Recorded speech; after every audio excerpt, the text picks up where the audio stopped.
가장 약할 때 부르시는 하나님이란 제목으로 말씀 나누도록 하겠습니다. 이제 모세가 젊었을 때 이집트의 왕자였잖아요. 이제 궁전에서 왕자로 자랐습니다. 이집트 애굽의 최고의 학문을 수학을 다 했겠죠. 그는 히브리 이제 사실 어머니 밑에서 이제 어릴 시절을 또 이제 양육을 받고 이제 애굽에서 자라면서 애굽 사람으로 자라고 있었지만 히브리인의 정체성을 가지고 있었습니다. 그리고 그가 장성했을 때 이제 40세 가량이 되어졌을 때에 이 압제에서 구원낼 수 있는 뭔가 그런 비전을 품고 있었어요. 모든 특권과 교육과 권력을 그가 가지고 있을 때 이제 히브리 형제들을 돕고자 하는 마음으로 불타는 열망으로 그가 이 문제를 해결하고자 시도를 했어요. 그러나 그의 노력은 실패로 돌아오고 말았습니다. 분노하는 순간 그는 히브리인을 압제하고 있는 애굽인을 어떻게 했습니까? 죽임으로 해서 이제 자신의 목숨을 걸고 도망쳐야 하는 상황이 되고 말았습니다. 전혀 예상치 못한 사건으로 이로 말미암아 그의 삶은 완전히 전환되어졌죠. 그의 꿈은 산산이 부서졌고 그를 광야로 고립되게 만들어지게 되었습니다. 여러분, 모세는 이 광야에서 한참을 이제 양치기 하면서 방황을 하는 시간을 갖게 됩니다. 어떻게 됐을까요? 이집트에서 배웠던 학문들, 그런 지식들을 잃어버리고 자기 스스로 생각할 때도 보잘것없는 존재, 이런 절박한 자신을 아마 발견하게 되었을 것입니다. 그의 웅변과 영향력은요 다 사라지고 그는 나약하고 스스로 보기에도 이제 하나님의 뭔가 뜻을 이루어드리기에는 뭔가 히브리인들을 위해서 뭔가 하기에는 부적절한 존재라고 인식하게 되었을 것입니다. 그런데 하나님이 언제 개입하셨죠?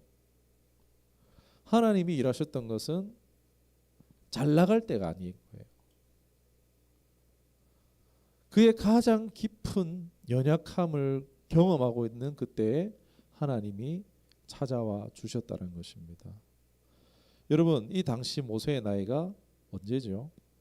출애굽기 4장이 등장하지만 80세입니다. 80세. 무려 40년 동안을요 도망자 생활을 한 거예요. 광야에서 장인의 양을 치는 목동 생활을 했습니다. 자신의 꿈과 계획 산산이 부서졌죠. 모래 아니 먼지처럼 다 사라지고 만 세월이라고 할 수 있겠습니다.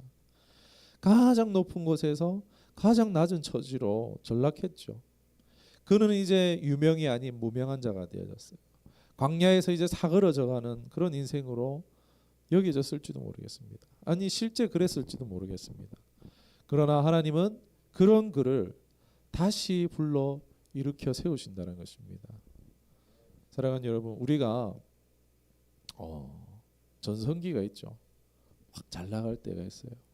정말 정말 뭐라 해야 될까요? 그 열정과 뜻하고 생각하는 것들대로 뭔가 되어져 가고 뭔가 지치지 않고 이런 전성기가 있죠. 그러나 시간이 흐르면 어떻게 됩니까? 나이가 들수록 점점 우리의 육신은 후패해져 갑니다. 내가 스스로 느끼기 어떻습니까? 한물 간 것 같은 그런 생각이 들 수 있습니다. 왜요? 건강이 예전 같지가 않아요. 체력이 예전 같지가 않아요. 내가 배웠던 공부했던 라이센스를 땄었던 그런 학문과 학식들도요. 그리고 내가 배웠던 기술도 어떻습니까? 점점 퇴보하잖아요. 여러분 자신이 없어져요. 계속해서. 시간만 계속 흘러가는 것처럼 느껴지고 나는 점점 없어져 가는 것 같은, 자신은 도태되고 스스로 생각할 때에 실패한 것 같은 그런 순간이 찾아올 때도 있습니다. 그러나 그러한 때라도요, 내가 끝난 것 같을 때에도 하나님이 끝내지 않으셨으면 끝이 난 게 아닌 줄 믿습니다. 얼마든지 하나님이 새로운 시작을 허락하시면은 우리가 새로운 또 시작을 출발할 수 있는 줄 믿습니다. 그런 비전을 우리가 가졌으면 좋겠습니다. 내 조건과 상관없이 하나님을 향한 나의 꿈, 나의 멸정들, 비전들, 그게 외부적인 환경으로 인해서 뭔가 꺾여지고 흐릿해진 가운데일지라도요, 여러분 그래도 끝까지 놓지 마시기 바랍니다. 내가 젊을 때 가졌던 꿈들 비전들 있잖아요. 하나님을 위해서 내가 이리 해보리라, 헌신해보리라. 여기 선교사 꿈 안 꾸시는 분 어디 있겠습니까? 다 우리들 그런 비전들 하나님 위해서 뭔가 꿈꿨던 시간들 있잖아요. 그런데 지금 현실을 보니까 나 자신을 봤을 때는 안 될 것 같은 그런 상황들 가운데 혹시나 있지는 않으십니까? 그러나 오늘 모세를 통하여서 다시 한번 용기를 내시고 그 소망을 붙드는 이 밤이 되어지기를 주님의 축원합니다. 여러분 하나님은요 모세를 만나 주셨어요. 어떻게? 불타는 덤불로 만나 주셨어요. 그분은 어쩌면 광야의 쓰레기라 할 수 있죠. 떨기나무 뭉태기예요. 뭉태기. 막 덤불이 이제 굴러 다니는 거예요. 바람 따라 굴러 다니는 거예요. 그런데 이 떨기나무에 이제 하나님 모세에게 나타나세요. 사막 한가운데에 불이 붙었는데 꺼지지 않은 존재로 하나님 나타나신 거예요. 모세는요 지극히 평범한 일상을 보내고 있었습니다. 자신의 일상에 충실했잖아요. 모세 이제 장인어른에 맡겨준 이 양들을 계속 치고 있었어요. 그런데 그 가운데에 하나님이 찾아오셨어요. 하나님 임재를 경험한 게 돼요. 모세가 구한 것도 아닙니다. 찾으러 간 것도 아니에요. 그런데 하나님께서 먼저 호렙산에서 모세를 기다리셨고 그를 신기한 장면으로 유도하셨고 하나님께서 만나 주셨습니다. 하나님께서는요 모세야 모세야 두 번을 부르세요. 뭐 우리가 모세야 모세야 했는지 모르겠지만 그럴 수도 있겠죠. 모세야 불렀는데 뭐야 광야에서 무슨 소리야 이랬는데 와 잘 모르니까 모세야 한 번 더 이렇게 부르셨을 수도 있겠죠. 하나님이 두 번을 부르세요. 사랑하는 여러분 하나님이 우리를 부르실 때 우리 모르게 부르시지 않으신 줄 믿습니다. 우리가 확실히 깨닫고 돌아볼 수 있도록 불러주시는 우리 하나님인 줄 믿습니다. 이 일상 속에 찾아오시는 하나님이십니다.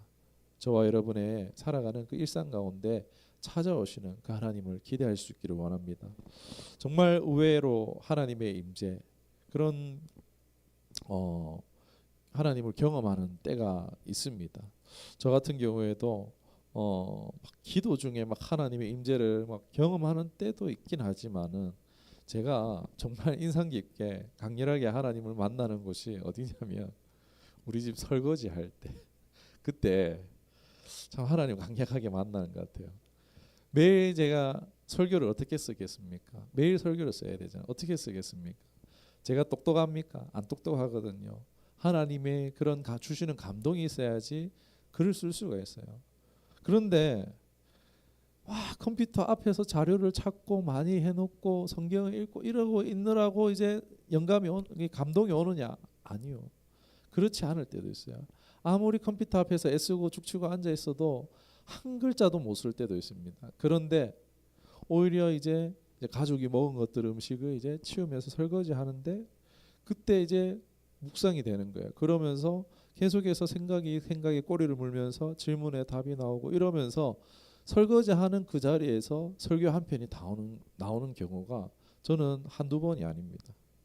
참 의외의 장소. 내가 그냥 일상을 보내는 그 자리에 찾아오시는 어쩌면 비참하고 초라한 그런 자리일 수도 있지만 그곳에 찾아오시는 우리 낮은 자의 하나님, 친절한 하나님을 우리가 만날 수 있기를 주님의 이름으로 축원합니다. 여러분 하나님은요 그리고 우리를 개인적으로 만나기를 원하시는 줄 믿습니다. 고독한 자리에 오셨어요. 밤이겠죠. 어둑어둑했겠죠. 이제 다들 잠들려고 하는 그런 시간이었겠죠. 하나님은요 모두의 하나님이시지만 나의 하나님이 되기를 원하십니다. 마태복음 6장 6절에 너는 기도할 때 내 골방에 들어가 문을 닫고 은밀한 중에 계신 내 아버지께 기도하라. 은밀한 중에 보시는 내 아버지께서 갚으시리라. 무슨 말씀입니까? 함께 만나기를 원하신다라고 합니까? 아니면 개인적이고 친밀한 관계를 맺기를 원하신다라고 했습니까? 개인적이고 친밀한 관계를 하나님께서 지금 찾고 원하시고 계시다는 것입니다. 딱 그냥 간단하게 얘기해서 뭐 이게 그렇다라는 건 아니지만 어쩌면 우리가 단체로 하나님을 이제 만날 수 있어요. 이렇게 기도회나 뭔가 이제 세미나 수련회 이런 걸 통해서 단체로 하나님 앞에 나는 가는 경우가 있어요.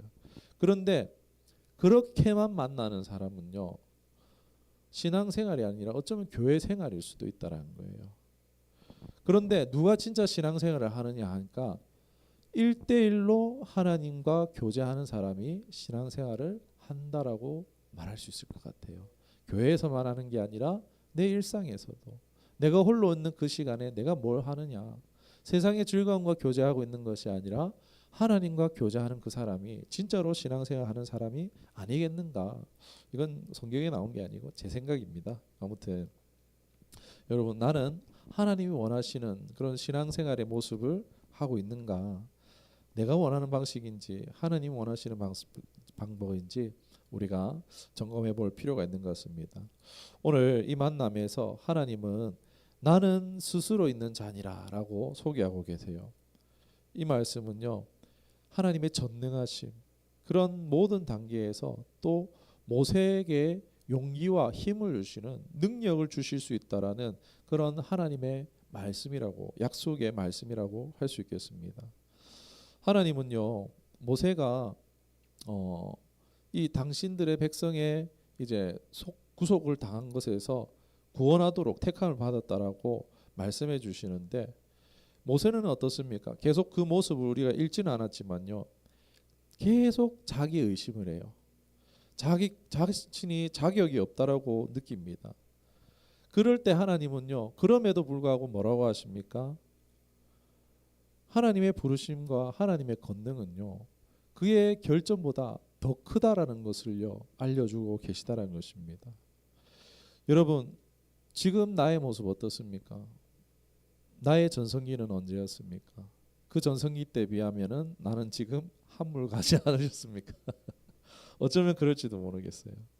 한참 막 뜨겁게 사역하고 그렇잖아요. 더 많은 사람들 앞에서 영향력 있게 막 그런 뭔가 했었던 모습들도 분명 있는데, 그런데 지금 내가 생각할 때 부족한 것 같고, 내 스스로 과소평가되는, 아니면 반대로 또 과대평가하는 경향도 있을 수 있겠죠. 그러나 가장 중요한 것은 내가 보는 어떤 것이 아니라 하나님이 보시는 하나님의 판단, 하나님의 평가가 중요한 줄 믿습니다. 나의 스스로 평가가 중요한 게 아니겠죠. 내 스스로 볼 때는 분명 별 볼 일 없을 거예요. 잘한 것이 없을 수도 있습니다. 그러나 우리 하나님께서 사용하신다고 하면 능히 하나님의 뜻에 걸맞게 이루시고 역사하실 줄 믿습니다. 이 당시에 모세는요, 심각한 상황 가운데 있었어요. 광야에서 계속해서 양만 쳤으니까 대화할 상대가 없으니까 입이 어두워졌어요. 말하는 것이 어두워졌습니다. 이 모세가 이스라엘 백성을 구원할 수 있었던 것은요, 모세의 힘이나 뭔가 웅변이 아니었잖아요. 그를 통해서 역사에서 보여줬던 것은요, 하나님은 말에서 나온 게 아니라 능력을 통해서 이 모세를 사용하셨습니다. 온전히 하나님의 능력으로서 그의 사역을 감당할 수 있었다는 것입니다. 사랑하는 여러분, 내 지금의 어떠함이 아니라 하나님의 능력이 우리와 함께하면 되는 줄 믿습니다. 나를 작게 보거나 크게 보거나 그럴 필요도 없다라는 것입니다. 우리 있는 그대로 부르시고 사용하실 수 있는 하나님만 바라보실 수 있기를 주님의 이름으로 축원합니다. 여러분, 부르시면은요, 우리를 찾으실 때는요, 그냥 찾지 않으세요. 하나님께서 우리를 찾고 부르셨다면, 나를 만나 주셨다면요, 거기에는 반드시 사명이 있다라는 것을 기억하시기를 원합니다. 하나님이 우리를 만나 주시고 부르시면은요, 반드시 목적이 있다라는 거예요. 목적 없이 우리 하나님 만나 주시지 않습니다. 그런데 왜 하나님의 뜻과 비전을, 뭔가 우리를 향하신 뜻을 왜 모를까요? 그건 끝까지 내가 가지고 있는 내 생각, 내 뜻을 붙잡고 있노라면요, 하나님의 우리를 향하신 부르신 나의 목적을 모를 수 있다는 거예요. 신앙의 열정은 뜨겁지만 사명을 받지 못하는 이유가 하나님의 뜻에 내 생각과 뜻을 완전히 굽히지 못하기 때문이라는 것입니다. 때가 이루어야 되는 그런 부분들도 분명히 있겠지만은, 그러나 우리가 여전히 나의 생각, 나의 계획, 내가 좋다라고 생각하는 내 기호에서 뭔가 원하는 뭔가 이런 것들이 다 내려지지 않을 때에, 또는 하나님이 하나님의 그런 뜻에 관심이 없을 때에 그럴 때에 하나님의 목적을 우리가 캐치하지 못할 수 있다는 것입니다. 대부분의 왜 하나님의 목적을 알지 못하는 이유가 대개 보통 사람들은 중요한 사람이 되고 싶어 하지 중요한 일을 하는 사람이 되지 않으려 한다는 것입니다. 우리는요 하나님의 그냥 중요한 사람 인정받고 막 이런 중요한 사람이 되기보다 하나님이 원하시는 중요한 일을 할 수 있는 저와 여러분 되기를 그런 겸손한 저와 여러분 되기를 주님을 축원합니다. 이 사실은 우리 모두에게 위로의 원천이 되죠. 우리의 약함이 하나님을 섬기는데 자격이 안 되는 게 없는 것이 아니란 것입니다. 사실 그것들은 하나님이 우리를 통해 하나님의 능력을 나타낼 수 있는 기회가 된다라는 것을 말해줍니다. 우리의 부족함을 하나님께 맡길 때 하나님의 신성한 목적을 위해 우리를 강력하게 만들고 사용하실 수 있다는 것입니다. 또 모세 이야기는 또 우리의 교만과 우리 스스로의 그런 자만에 이제 맞서도록 도전합니다. 종종 우리는 힘과 능력에 있어서 하나님의 인도를 구하기보다도 우리 자신을 의지하는 경향이 강하죠. 뭔가 내 스스로 내 기회에 따라 자족하는 순간에도 우리는 하나님의 우리 삶에 대한 하나님의 부르심과 목적을 놓칠 수 있다는 것을 기억하면서 이런 실패의 경험들이 다 있겠죠. 이 모세도 왕자 때 실패한 경험이 있습니다. 그 아픔의 시간을 지나왔을 거예요. 그러나 후에 모세는 가장 능력 있은 그런 종으로 쓰임 받았습니다. 이전에 자신이 가장 이제 많은 것을 가졌을 때보다도 비교할 수 없는 능력으로 하나님께서 함께 해주신 그 하나님이 우리의 하나님이 되실 줄 믿습니다. 하나님의 부르심은 우리가 가장 스스로 기대하지 못할 때, 불확실할 때, 또는 준비가 가장 덜 되어 있을 때 올 수 있습니다. 약해져 있을 때입니다. 그러나 하나님께서는 모세가 그의 사명을 감당할 수 있도록 모든 것을 다 예배해 두셨듯이 우리 앞에 놓인 일을 위해서 사명을 위해서 하나님은 예배하고 계시고 준비하실 것입니다. 그분의 능력이 우리 약함 속에서 온전해짐을 인식하고 겸손히 그분을 의지할 수 있는 우리 모두가 될 수 있기를 주님을 축원합니다. 저도 청년회 때 스스로 제 자신이 너무 싫었습니다. 제 음란물을 그렇게 중독되어져 있고 집안 사정이나 이런 모든 것이 다 기울고 스스로나 가정의 형편이나 여러 가지로 너무나 싫고 미운 그런 상황 가운데서 자신을 버리고 싶었을 때 하나님이 그때 불러주셨어요. 아파트 난간에 있을 때 하나님 저를 불러주셨어요. 모두가 다 같지는 않겠지만 가장 연약한 때 그때 불러주신 그 은혜로 오늘도 그 은혜로 오늘도 걸어가고 앞으로도 걸어가게 하실 것 같습니다.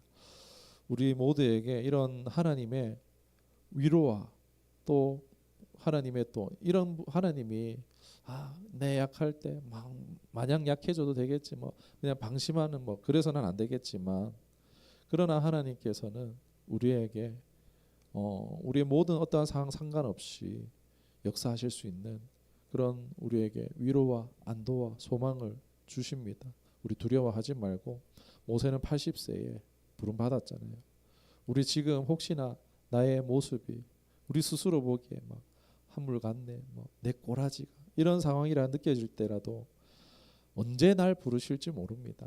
언제 날 하나님께서 쓰실 줄 모릅니다. 우리 이런 비전 소망 품고 우리 주어진 하루 가운데에 성실히 그 하나님의 임대를 사모하며 주의 뜻을 품고 살아갈 수 있는 저 여러분 되기를 다시 한 번 더 주님의 이름 축원합니다.